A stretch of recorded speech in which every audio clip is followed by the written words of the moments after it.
Vamos começar a nosso estudo, já estamos aí com 2 minutinhos de atraso. Que bom ter vocês aí conosco, a gente quer fazer uma oração e dar início, tá bom?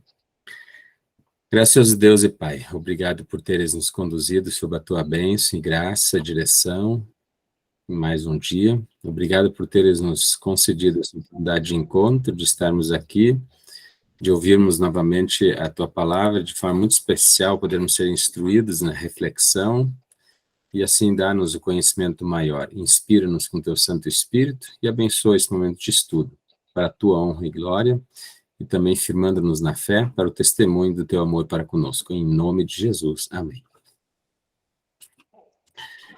Então, povo, vamos seguir aqui nossa leitura de Gênesis, né? Então, a gente está nessa sequência. E a gente quer hoje, a partir do versículo 25 do capítulo 30, darmos a sequência da nossa leitura. A gente já agora, na semana passada, tivemos aí a história dos filhos, né, de Jacó, os filhos de Raquel, de Lia, de cada uma das servas também, e aí tendo nascido agora José, que vai dar sequência ao nosso texto. E a gente tem um texto muito curioso aí, de novo, para com as nossas reflexões aí, né? Jacó e Labão de novo em cena, tá? E aí, seu Alfredo, tudo bem? Boa noite. Oi, Rose. Tudo na paz. Beleza. Se vocês conseguirem, não sei se vocês vão achar aí o negócio, mas dá um mutezinho aí no celular aí, daí a gente não ouve algum ruído aí da casa. Tem como? Tem. Vê se encontra aí. Tá? Sim. Oi, Sandra. Então, assim começa o texto. Eu estava dizendo que nós estamos em capítulo 30 de Gênesis, versículo 25. Eu vou fazer a leitura hoje, da linguagem de hoje, porque na linguagem de Almeida, algumas palavras assim são bastante difíceis na compreensão, assim, né? Uns termos aí que a gente tem que parar. E a leitura da linguagem de hoje vai nos ajudar melhor na compreensão, especialmente, tá? Eu vou fazer a leitura, dando uma comentada aí durante a mesma. Depois do nascimento de José, então Jacó disse a Labão: deixe-me voltar para minha terra, dê-me os meus filhos e minhas mulheres que eu ganhei trabalhando para o Senhor, e eu irei embora. O Senhor sabe muito bem quanto eu tenho servido. Labão então respondeu: fique comigo, por favor, pois por meio de adivinhações fiquei sabendo que o Senhor Deus está me abençoando por causa de você. Interessante aqui, por causa de adivinhações, né, na linguagem de Almeida, ali, tem experienciado, tem experimentado, né? E aqui a tradução traz realmente essa ideia de consulta para com algum meio que traz uma informação do externo, né, do divino para informação ao conhecimento de Labão. Era uma prática usada, né, era procurar, por exemplo, alguma adivinhação, podemos dizer aí um caminho mais fácil, né, algum horóscopo que pudesse informar o futuro, pudesse adivinhar. Era esse caminho. Deus, claro que tolerava isso, mas mais adiante na leitura a gente vai ver que ele realmente se coloca contra isso e pede que o povo não mais use esses meios, né? Nós vamos ter em Saul, por exemplo, em uma teimosia dele de usar uma cartomante, né, para querer saber o futuro, revelação. E aqui nós temos de novo esse contexto. A gente vai saber que Labão justamente também tem essa confusão toda de adoração, Deus, né? Práticas misturadas com a idolatria, né? Então, para ele, talvez seja muito fácil, mas o que aqui o texto diz é que essa experiência dele e essa informação que ele teve é de que Deus o está abençoando por causa de Jacó. Então, a pedida de Jacó: deixa que eu quero sair agora, eu quero voltar para minha terra. E ele diz: não, fica aqui. Não o amor para com Jacó, né? Mas o interesse de ele ter realmente as bênçãos continuadas ali com ele. Então, diz assim, Jacó, no versículo 29, o Senhor sabe como tenho trabalhado e como tenho cuidado dos meus animais. Antes de eu chegar, o Senhor tinha pouco, mas depois tudo aumentou muito. E Deus tem abençoado o Senhor em todos os lugares por onde eu tenho andado. Mas agora preciso cuidar da minha própria família. Quanto você quer que eu lhe pague? Insistiu Labão. Jacó respondeu, não quero salário. Eu continuarei a cuidar das suas ovelhas se o senhor concordar com a proposta que vou fazer. Hoje vou passar por todo o seu rebanho, a fim de separar para mim todos os carneiros pretos e todos os cabritos malhados e com manchas. É só isso que eu quero como salário. No futuro, será fácil o Senhor saber se eu tenho sido honesto. Na hora de conferir o meu salário, se houver no meu rebanho carneirinhos que não sejam pretos e cabritos que não sejam malhados, ou não tenham manchas, o Senhor saberá que eu fui que roubei. Labão concordou, dizendo, está bem, aceito a proposta. E aqui eu quero só compartilhar uma imagem com vocês agora. Vejam só. Jacó, ele propõe para Labão, para que ele possa sair, continuar trabalhando mais um pouco lá com Labão, que ele pede, né, pela bênção que Jacó tem sido, que ele possa, em vez de salário, conforme Labão pediu, me dá um salário, um valor que eu vou pagar. E aí Jacó diz, não, eu não quero salário, mas eu vou passar lá no rebanho e vou pegar hoje as malhadas, as pretas, né, as manchadas do cabritos e carneiros para mim. E aí, isso vai ser meu salário. Por quê? Porque dentro de um rebanho que é de uma cor só, é muito difícil, talvez, aparecer uma malhada, né? A não ser que haja cruzamento de malhados. Mas na raça mesmo, pura e de uma cor só, ela vai continuar. Ou seja, Jacó até está dizendo assim, ó, você vai ganhar muito mais e eu vou ficar com as minhas aqui, né? Poucas. E Labão concordou. Ele aceitou isso. Mas vejam só, no versículo que segue, na leitura do texto, versículo 35, mas naquele mesmo dia Labão separou para si todos os cabritos que tinham listas ou manchas, todas as cabras malhadas e as manchadas e que tinham algum branco e todos os carneiros pretos. Ele os entregou aos seus filhos para cuidarem deles e se afastou de Jacó uma distância de 3 dias de viagem. E Jacó ficou cuidando de outros animais de Labão. Então, Labão, veja só, ele está trapaceando aqui o genro, né? Ele concorda com a proposta, mas vai lá no rebanho, separa tudo aquilo que Jacó disse, olha, eu vou ficar com aquelas que são malhadas, manchadas, pretas, né? Vou ficar para mim, e se aparecer no meu rebanho uma só de uma cor só, você vai saber que essas não são minhas. E Labão aceitou, mas só que ele foi lá, limpou o rebanho dessas malhadas e mandou embora, foi a 3 dias de viagem. E Jacó ficou cuidando ainda de outros de Labão, né? A sacanagem de Labão aqui, interesse de ele ganhar a sua parte e deixar Jacó sem. Já que ele concordou, ele foi lá trapacear. Então Jacó pegou galhos verdes de choupo, ou seja, Jacó deu conta, né? Pô, Labão aqui está me enganando, não me deixou sem nenhuma malhada, manchada. Ele pegou galhos verdes de choupo, de amendoeira e de plátano e descascou-os, fazendo aparecer listas brancas. É interessante aqui porque o que o Jacó está falhando agora, nesse momento aqui, é justamente não reclamar com Labão a trapaça que Labão estava fazendo com ele, mas ele usou de um recurso que existia na época.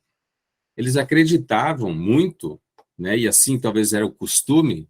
Você sabe aquele momento assim, ó, de repente já entrou dentro do hábito, né, da tradição, um costume, e tu não sabe nem explicar por quê, mas tu acredita que aquilo ali é razão de algo acontecer.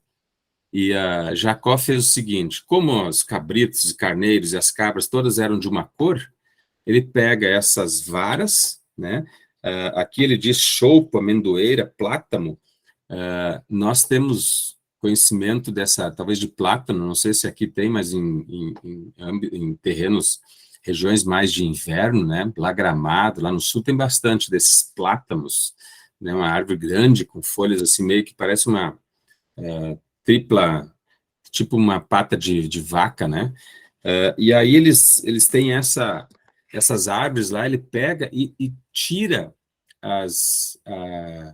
a parte da casca dessas madeiras, fica meio branco e preto, fica listado. E ele põe, então, os galhos na frente dos animais que vão beber água. E ele fez isso porque eles cruzam quando iam beber. E como cruzavam diante dos galhos, as ovelhas davam crias listadas com manchas e malhadas. Engraçado isso, né? Nós podíamos dizer isso, isso é uma superstição. Não, isso é uma crendice. Isso é uma tradição. Bom, na época eles tinham isso. Se a cabra, ao ser cruzada pelo bode lá e o carneiro, o cabrito, cruzar, mas ele estiver olhando essas listas, o filhotinho vai sair manchado, vai sair pintado, né, malhado. E Jacó separou, versículo 40, Jacó separou as ovelhas dos bodes e fez com que se olhasse na direção dos animais listados, e dos animais pretos e do rebanho de Labão. Assim Jacó foi formando o seu próprio rebanho, separando-os dos animais de Labão. E não é que a coisa está dando certo?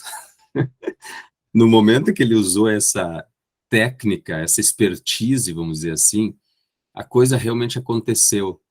Até aqui nós vamos dizer assim, né? Essa superstição está funcionando, essa tradição, essa mandinga simplesmente está dando certo. Nós vamos ver o que está dando certo aqui, né? Mas para Jacó isso era a saída. Ele está pensando de alguma coisa que realmente é assim, era a crendice deles, né? E quando os animais estavam cruzando, Jacó punha os galhos nas árvores de frente deles, dos bebedouros, e assim eles cruzavam perto dos galhos. Deixa eu ver se alguém está pedindo aqui para entrar. Mais alguém aqui. Deixa eu voltar agora.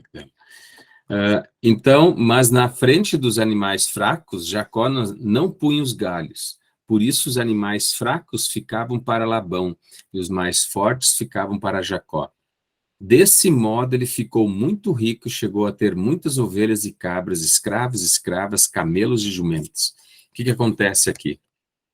No versículo adiante, no capítulo 31, nós vamos ver, na forma que Labão está trapaceando Jacó, quem está olhando sobre isso é o Senhor Deus. Jacó usa de uma técnica, de uma expertise que era uma tradição. Se a cabra, eles estão cruzando, olhando algo listado, manchado, os filhotes vão nascer desta forma. E assim estava acontecendo. Mas lá na frente vai ser dito que o Senhor estava abençoando e cuidando de Jacó. Ele estava sofrendo injustiça de Labão. E Jacó passa a ser abençoado e a prosperidade dele acontece. Aqui é um texto realmente para mostrar o cuidado e também a direção que Deus dá aos que são dele. Ele ampara, ele cuida, ele abençoa, ele faz prosperar. Nós não buscamos Deus para prosperidade material ou física, mas Deus diz, eu vou cuidar de quem é meu. E essa história mostra esse jeitinho. Labão tentando trapacear, tirando vantagem, como sempre era inclinado a gostar e buscar e amar o dinheiro e se interessar por isso, né? Tenta trapacear Jacó aqui, mas quem ganha e é abençoado é Jacó. Então, no capítulo 31 agora, Jacó ficou sabendo que os filhos de Labão andavam dizendo o seguinte, Jacó está tirando tudo o que é do nosso pai, e às custas de nosso pai ele está ficando rico. Jacó também notou que Labão já não se mostrava tão amigo como antes. Então o Senhor Deus disse a Jacó, volte para a terra dos teus pais, onde estão os teus parentes. Eu estarei com você. E aí Jacó mandou chamar Raquel e Lia, para que viessem ao campo onde ele estava com as suas ovelhas e cabras. Quando chegaram, ele disse, tenho reparado que o pai de vocês já não se mostra tão amigo como antes, mas o Deus de meu pai tem estado comigo. Você sabe muito bem que tenho me esforçado muito, trabalhando para o pai de vocês, mas ele nem me tem enganado e mudou o meu salário umas 10 vezes. Porém, Deus não deixou que ele me prejudicasse. Quando ele dizia, os cabritos com manchas serão o seu salário, aí as fêmeas tinham crias manchadas. E quando ele dizia, os cabritos listados serão o seu salário, aí as crias saíam todas listadas. Foi assim que Deus tirou os rebanhos do pai de vocês e os deu a mim. Vejam só, né? O que lá Jacó está dizendo aqui? Ele queria ir embora e ele teve esta ordem de Deus. Deus disse para Jacó, deixa Labão, vai embora para os teus parentes. Chama Raquel e Lia e explica para elas. A falácia é de que Jacó está roubando Labão. Mas aí Jacó diz assim para as filhas, né, de Labão, as esposas de Jacó, e diz assim, olha, na verdade é Deus que está cuidando de mim. Quando o pai de vocês muda o salário e diz assim, olha, todas as cabras brancas serão minhas, as crias saem pretas, manchadas. Quando ele se dá conta, ele diz, olha, ele muda isso aí, agora as pretas manchadas serão minhas, sai só as brancas. Então ele está mostrando como Deus está cuidando dele e dando a ele essa riqueza, até mesmo contra os interesses de querer e ter de Labão. E aqui vocês veem na figura um pouquinho dessas varas, né? Como ele faz, ele tira uma casca e deixa elas listradas e põe na frente enquanto elas estão tomando água, né? E lá atrás tem uma lá que se cruzando, né? Enquanto elas olham, bebem água e olham essas listas, é que saem, então, dentro desse pensamento deles, e era uma tradição, ou era um costume, de pensar que saem as manchadas, né? Aí um dia, quando os animais estavam no tempo de cruzamento, eu tive um sonho. Eu vi que os bodes que cobriam as fêmeas eram listados, malhados e manchados. O anjo de Deus me chamou pelo nome e respondi, aqui estou. Então ele continuou, veja, todos os bodes que estão cruzando estão listados, malhados e manchados. Eu estou fazendo com que isso aconteça porque tenho visto o que Labão está fazendo com você. Olha só, isso Deus disse para Jacó, e Jacó agora está relatando para Lia e Rebeca, para Raquel. Eu sou o Deus que apareceu a você em Betel. Betel é onde? Aquilo que nós estudamos algumas quintas atrás, é o sonho da escada. Naquele local onde é que ele viu, né, quando ele estava fugindo de Esaú, ele estava bastante inquieto e triste, né? Será que Deus está comigo? Deus se apresenta para Jacó, ele faz essa sonho da escada, diz que ele está com ele, e ali ele põe o nome de Betel, onde você dedicou uma pedra, derramando azeite sobre ela, e onde você fez uma promessa. Agora prepare-se, saia dessa terra e volte para a terra onde nasceu. E aí então Jacó tem essa palavra de Deus. E Raquel e Lia responderam, diz o texto aqui, não sobrou nada para herdarmos do nosso pai. Ele nos trata como se fôssemos estrangeiras. Ele até nos vendeu e depois gastou todo o dinheiro que recebeu como pagamento. Toda a riqueza que Deus tirou do nosso pai é nossa e dos nossos filhos. Portanto, faça com que Deus nos mandou. Elas mesmo reconhecem, vamos dizer assim, a parte trapaceira que o pai, né? Inclusive no trato com elas, nem considera elas como filha, nem lida elas como filha, mas simplesmente como um objeto, né, de venda, de negociação para ganhar dinheiro. Lembram de como aconteceu com Jacó. Jacó quis Raquel por amor, né, trabalhou 7 anos para ele, e na noite ele entregou a Lia, né, e depois negociou mais 7 anos de trabalho por Raquel. Então o interesse não está no amor, nem na relação, mas naquilo que ele podia ganhar. E as filhas reconhecem isso. Então dizem, olha, faça como Deus quer. Jacó se preparou para voltar a Canaã, e onde morava Isaque, seu pai. Fez com que os seus filhos e as suas filhas montassem os camelos, ajuntou tudo e partiu. Então eles vão embora, aqui eu vou resumir isso aqui. Mas Labão fica sabendo, os versículos 22, 3 dias depois Labão ficou sabendo que Jacó havia fugido. Ele reuniu seus parentes e foi atrás de Jacó. 7 dias depois, Labão alcançou, né? Teve 7 dias aí de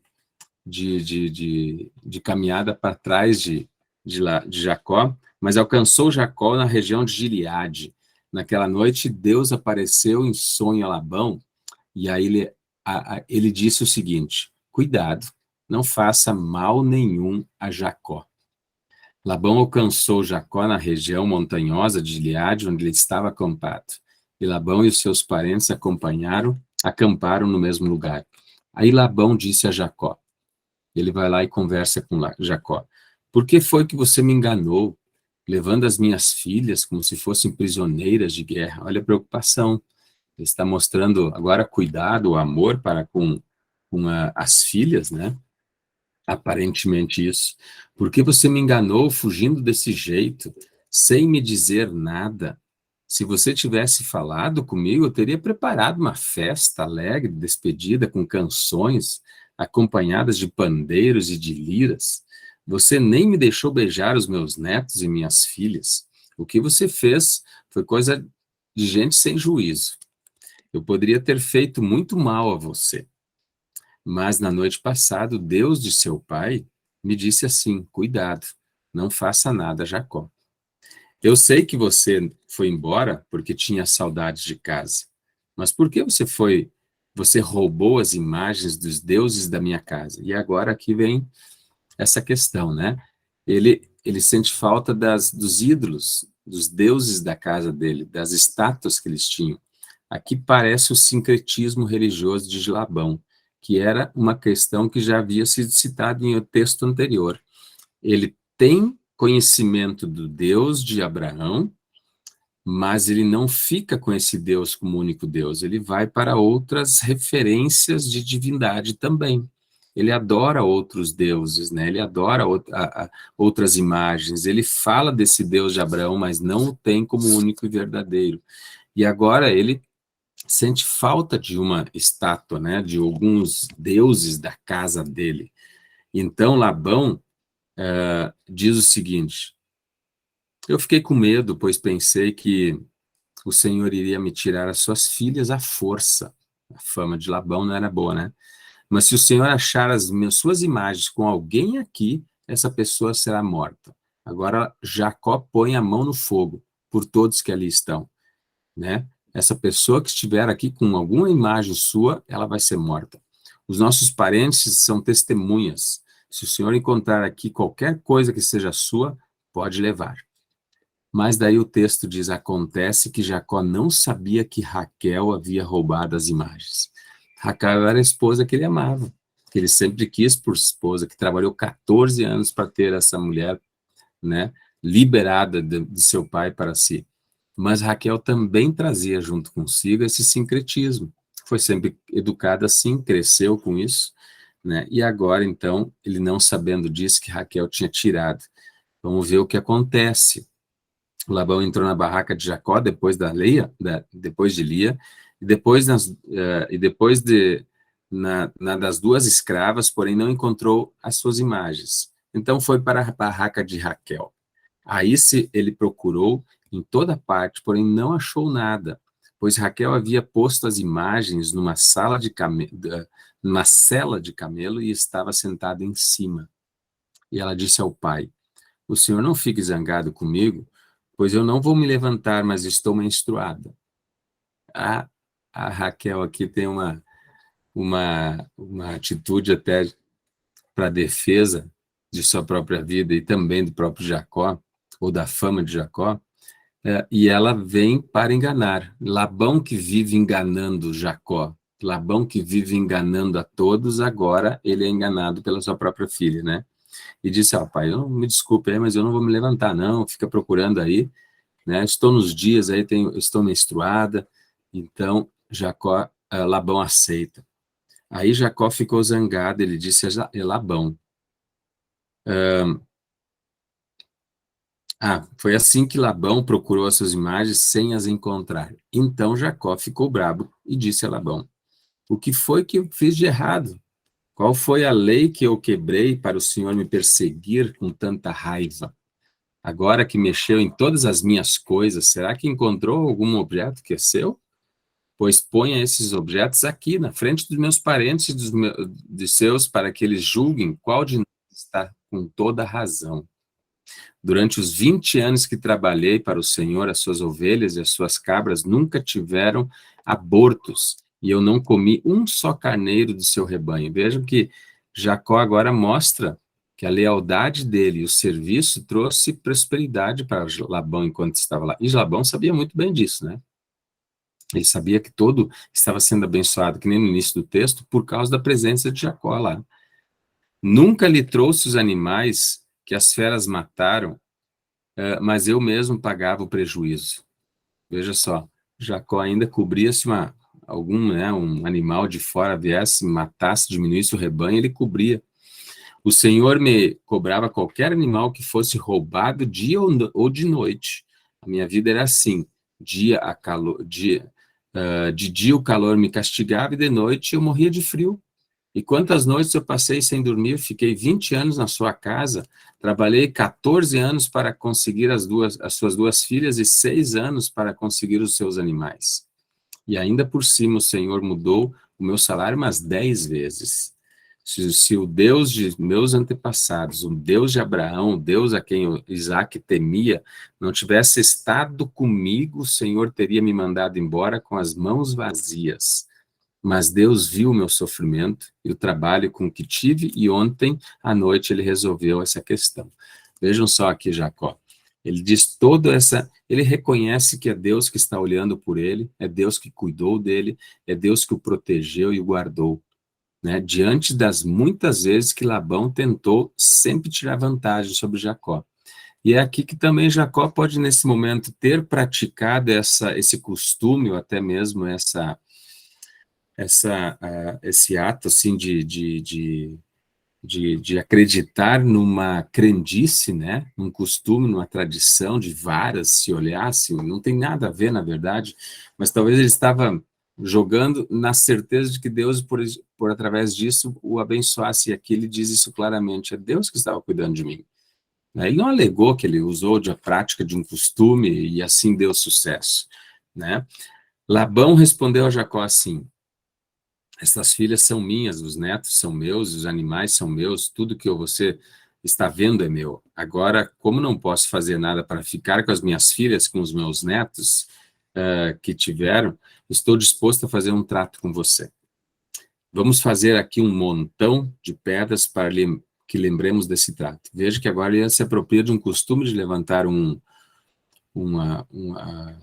altar, né? Na verdade, mas dar uma referência, como se fosse aqui um símbolo para ser lembrado para os dias posteriores. Então, Jacó pegou uma pedra e a pôs em pé como se fosse um pilar. Depois disse aos seus parentes que juntassem e montassem pedras ali. Eles fizeram um montão de pedras e depois tomaram uma refeição ali do lado dele. Labão pôs naquele lugar o nome de Jegar-Sahaduta e Jacó o chamou de Galeede. Depois Labão disse: este montão de pedras servirá para que nós dois lembremos desse trato. Foi por isso que aquele lugar recebeu o nome de Galeede e também teve o nome de Mispa, porque Labão disse o seguinte: que o Senhor Deus fique nos vigiando quando estivermos separados um do outro. E aí vem o pacto, né? Se você maltratar as minhas filhas, ou se você casar com as outras mulheres, mesmo que eu não saiba o que está acontecendo, lembre que Deus está vigiando. Aqui estão as pedras e o pilar que eu coloquei entre nós dois. Um montão de pedras e o pilar são para lembrarmos esse trato. Eu nunca passarei para lá deste pilar para atacá-lo, e você nunca passará para cá deste montão de pedras para me atacar. O Deus de Abraão e o Deus de Naor será juiz entre nós. E aqui Labão toma uma decisão assim até para se autoproteger. Ele sentiu que ele fez tantas coisas erradas que tinha tudo para sofrer o juízo, né, ou a justiça, talvez de Jacó ou de Deus. E ele usa então, vamos fazer um pacto, vamos fazer um trato, né?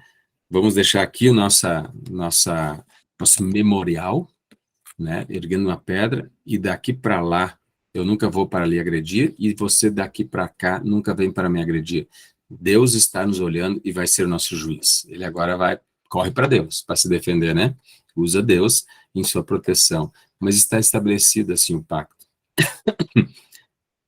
Então, Jacó fez um juramento em nome de Deus e de Isaac, seu pai, o qual temia. Ele ofereceu um animal em sacrifício ali na montanha e convidou os seus parentes para uma refeição. Naquela noite, eles comeram e dormiram ali na montanha. Na manhã seguinte, Labão se levantou bem cedo, beijou as suas filhas e os seus netos e os abençoou, e depois foi embora voltando para sua terra. Esse é o texto, até o capítulo final de 31. Mas lendo esse aqui, eu quero trazer para vocês ainda esta lembrança aqui desse comentário. Na Bíblia de Estudo da Reforma, ali nós temos uma nota de parte desse texto que nós lemos, que diz assim: Labão engana Jacó e esconde o rebanho que lhe havia prometido. Mesmo assim, o Senhor abençoa Jacó ao fazer seu rebanho prosperar milagrosamente, lhe dar perspicácia, com honestidade. E aí vem um termo, né, com honestidade. Jacó não usou de má vontade, de um intuito maldoso. No mundo dos negócios, é aí que eu quero também abordar isso, você será tentado a agir desonestamente como Labão fez. Isso nós temos todo dia, né? Somos convidados a trapacear ou seguir um sistema que é falho, né? Ou tirar vantagem e até justificar sempre assim, e eu também posso fazer, né? Eu quero mais e ele lá não merece, assim por diante. Em vez disso, ore pedindo por sabedoria e perspicácia. Em todos os casos, lembre-se e seja agradecido porque o Senhor todos os dias supre ricamente suas necessidades de corpo e alma. Em sua fidelidade, ele nos dá as bênçãos de sua cruz mediante a palavra e os sacramentos e endireitará todas as coisas em sua segunda vida. Ou seja, o texto aqui ele tem um comentário para nos chamar a atenção de que agir de uma forma desonesta não nos traz benefício. Em algum momento estaremos diante do juízo, ou de Deus ou dos homens. Mas devemos orar por perspicácia, por sabedoria, assim como Jacó fez. E aí confiar a ele todos os nossos cuidados, de corpo e alma, aquilo que Deus cuida de nós. E aí eu me lembrei que nós temos mandamentos sobre isso, né? O sétimo mandamento, que é bem curto, ele simplesmente diz, não furtarás, não tire o que é do outro, né? Mas Lutero põe como explicação o seguinte: devemos temer e amar a Deus e, portanto, não tirar ao nosso próximo o dinheiro ou os bens, nem nos apoderar deles por meio de mercadorias falsificadas ou negócios fraudulentos, mas devemos ajudá-lo a melhorar e conservar os seus bens e o seu meio de vida. Lutero já tem isso muito claro. Tirar do outro, e ainda que seja por aparência de direito, né? Negociar algo que aparentemente está bom, mas não está bom, ou dar uma vantagem naquilo que sabidamente não dá, essa aparência, né? Mas ele ainda diz assim, olha, por mercadoria falsificada, aí nos poupe todos os meios que a gente tenha, né? Infelizmente, de falcatruas e falsificações, né? Em nossos mercados aí adiante, mas ele diz, devemos ajudá-lo a melhorar e conservar os seus bens de vida. Esse é o interesse do cristão, ajudar a sociedade a melhorar, ajudar o outro a melhorar, a conservar o que é dele, não querer tirar dele ou sacanear para que ele perca. Vem um compromisso sério com quem é de Deus, também com o próximo e a vida, né, que nos cerca. E ainda isso, então, me fez lembrar do 9º mandamento, que diz não cobiçar a casa do próximo. E Lutero dá a seguinte explicação: devemos temer e amar a Deus e, portanto, não pretender adquirir com astúcia a herança ou casa do próximo, nem nos apoderar dela por aparência de direito, mas devemos ajudá-lo e servi-lo para conservá-lo. De novo, ajudar a ser e servir o próximo e não querer pegar do que é do outro. Sabe aquela ideia da cobiça? Isso me dá felicidade, eu tenho que ter igual. Isso ali trouxe para ele felicidade, eu posso também ter para mim. Né? É querer colaborar e permitir que o outro tenha aquilo e viva aquilo e colocar na minha questão em oração se de repente Deus vai querer conceder alguma coisa para mim também, né? E aí o 10º, onde é que então ele diz não cobiçar a mulher, a casa, nem o que é do próximo, diz assim, devemos temer e amar a Deus e, portanto, não apartar, né, tirar ou desviar, aliciar a mulher do próximo, os seus empregados ou o seu gado, mas devemos aconselhá-los para que fiquem e cumpram o seu dever. É interessante porque aqui essa concorrência, né, a mulher hoje no mercado, muito mais intensamente do que no passado, inclusive no tempo de Lutero, né, é aquele negócio quase que uma mercadoria de concorrência, né, para muitos. quero tirar, quero me apresentar melhor para de repente pegar essa para minha esposa ou ficar com ela por algum tempo, né, e assim por diante, querer desviar o casamento, desfazer o casamento ou até mesmo simplesmente enganar dentro do casamento, mas aqui ele usa ainda os empregados e o seu gado. Para nós que estamos na cidade, né, dessa realidade, não, mas não tem gado, né, muitos não têm nem empregados, são simplesmente pessoas trabalhadoras, né, mas aí se envolve todos os bens, ou seja, o que é do próximo é do próximo. Nem tirar, nem cobiçar, os mandamentos preservam o que é do outro, mas sempre nos dizem aconselhar, ajudar, servir, essa atitude do cristão. E eu acho que esse texto de hoje aqui, especialmente, né, Labão e Jacó, nos pode ensinar a sermos melhores cristãos e também tementes a Deus, confiando a nossa vida a Ele e também zelando pela vida que nos cerca, tanto do próximo, na vida pessoal, também material. E Deus há de também olhar e dar prosperidade para aqueles que são fiéis, porque Ele promete cuidar dos seus. Deus abençoe a cada um de nós também, tá bom? Volto aqui em tela com vocês. Esse aqui é o nosso estudo de hoje, onde então tivemos essa parte do capítulo 30 e 31 de Gênesis, lembrando essa história de Labão e Jacó. Muito bem, ficamos aí com o nosso texto. Alguém quer fazer um comentário, uma pergunta?